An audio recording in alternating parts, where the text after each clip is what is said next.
Yeah.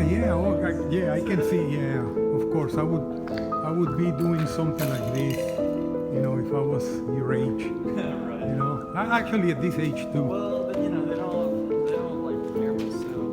Yeah, I got videos. That I, place is so interesting. yeah, exactly. I got videos of me in Chernobyl, exploring. I've been there Is it on your twice. channel? Huh? Is it on your Yeah, there's that.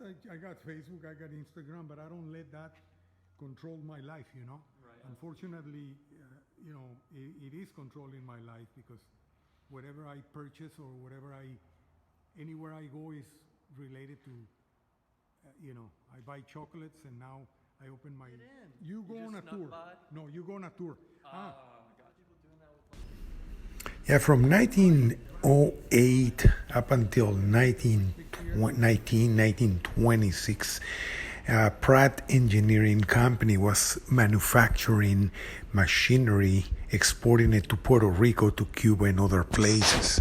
Then travel on train. And those were the shops. Those were added in 1926.